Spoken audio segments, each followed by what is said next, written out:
Bonjour Monsieur Jean-Louis Roy, vous êtes universitaire et vous êtes auteur d'un nouveau livre intitulé « Ma rencontre avec un continent ». Les femmes africaines subissent toujours les mêmes difficultés. Que préconisez-vous pour qu'elles puissent s'épanouir comme les autres consoeurs européennes? Vous allez voir dans le livre que vous venez d'évoquer, le livre « Ma rencontre avec un continent » écrit sur l'Afrique, que j'ai préfacé un jour un ouvrage d'une femme burkinabé, qui était à ce moment-là ministre des Droits de l'Homme, Monique Boutou. Et je tenais absolument que la préface que j'avais écrite pour son livre soit dans mes écrits sur l'Afrique, puisque l'ouvrage que je publie aujourd'hui, c'est l'ensemble de mes écrits sur l'Afrique. La situation des femmes dans le monde entier a fait problème depuis longtemps, c'est pas propre à l'Afrique. Si vous allez vers la situation des femmes en Amérique latine, la situation des femmes autochtones, dans les Amériques en général, y compris dans mon pays au Canada, si vous regardez la situation des femmes dans un certain nombre de pays en Asie, il y a un problème de l'égalité, il y a un problème de l'équité homme-femme partout dans le monde. Et donc il y a un problème d'équité et d'égalité homme-femme aussi en Afrique. Vous savez, ça ne viendra pas de l'extérieur, ça ne viendra pas de je ne sais pas quelle espèce de sauveur, c'est les femmes qui doivent s'organiser.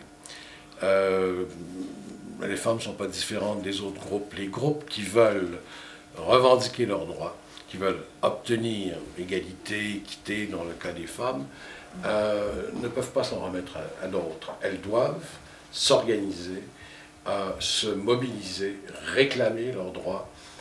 Tant mieux si elles trouvent des partenaires, des appuis, etc. Mais c'est d'abord elles. Et ça se fait en Afrique.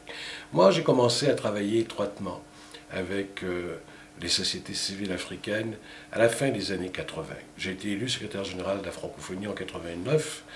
Et là, j'ai vécu pendant 6 mois par année, pendant 10 ans, en Afrique. On est en 1989. Les organisations de la société civile en Afrique étaient peu nombreuses et elles appartenaient presque toutes aux partis politiques. C'était les femmes du parti, les jeunes du parti, etc., etc. Ça a changé. Il y a des organisations de femmes en Afrique maintenant. Il y a des femmes qui sont chefs d'État en Afrique. Il y a une femme africaine qui a eu un prix Nobel. Il y a quelque chose qui bouge quand même. Il y a des pays, le Rwanda, où au Parlement, il y a une majorité de femmes même. On n'aurait pas imaginé ça il y a 15 ans, il y a 20 ans. Il y a des choses qui évoluent, certainement. Maintenant, le travail n'est pas terminé. Ça, c'est certain.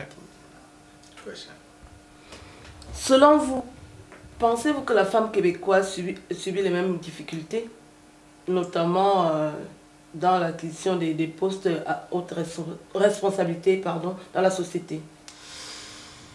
Écoutez, on fait l'entrevue, vous et moi, aujourd'hui en France. Il y a quelques jours, le gouvernement français a énoncé une politique pour qu'il y ait plus de femmes dans la haute fonction publique en France, qu'il y ait plus de femmes dans les conseils d'administration en France. C'est la même chose au Québec. Le gouvernement du Québec actuellement essaie, par toutes sortes de moyens volontaristes, de normaliser ce qui doit l'être. C'est ce qu'on se disait tous les deux tout à l'heure. Le travail n'est pas complété, le travail est quelque part le même partout. Comment on fait pour qu'il y ait égalité? Égalité, ça veut dire un nombre, en tout cas comparable, de femmes dans des postes d'autorité politique, dans l'économie, dans les affaires, dans la culture, etc.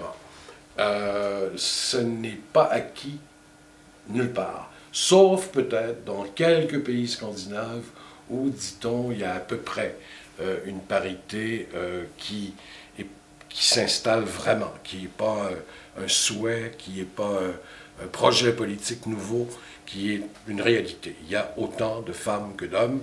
Le chef du gouvernement est une femme, une majorité de ministres qui sont des femmes, mais ça, on est dans la courte liste de certains pays du nord de l'Europe. Autrement, le travail est un travail qui est inachevé partout. Où est-ce qu'on peut trouver votre livre? J'espère qu'on va le trouver à Paris, on va le trouver à la librairie du Québec, à Paris. On va le trouver sur Internet. Bon, maintenant, on achète beaucoup les livres sur Internet. On va le trouver sur Internet. On va le trouver dans les bibliothèques, dans les librairies, pardon, en Afrique, certainement au Sénégal, certainement au Burkina Faso, certainement à Yaoundé, Douala, Libreville, dans un certain nombre de grandes capitales africaines et certainement à Montréal aussi. Je vais rajouter une note d'humour. Vous ne pensez pas que c'est un complot des hommes pour les femmes? Si c'est un complot des hommes pour les femmes, ils n'ont pas réussi. Hein. Les hommes n'ont vraiment pas réussi parce que je crois que le mouvement des femmes est inarrêtable. Il y a un mouvement qui a été lancé il y a 75 ans, plus ou moins, par les suffragettes, un peu partout. Et ce mouvement-là, il s'est répandu partout dans le monde. Il n'y a pas de pays aujourd'hui où les femmes ne se battent pas pour quelque chose. Ou l'égalité, ou l'égalité en éducation, ou la possibilité d'être propriétaire, d'hériter, de gérer des biens, ou pour la santé, la santé propre, la médecine propre aux femmes. Si c'est un complot, les hommes ne sont pas très brillants parce qu'ils n'ont pas été capables d'arrêter la marée des femmes un peu partout dans le monde. Je vous remercie et vous souhaite un bon retour au Québec. Merci beaucoup. Bon, mais je voulais être sûr que tu es là, mais voilà.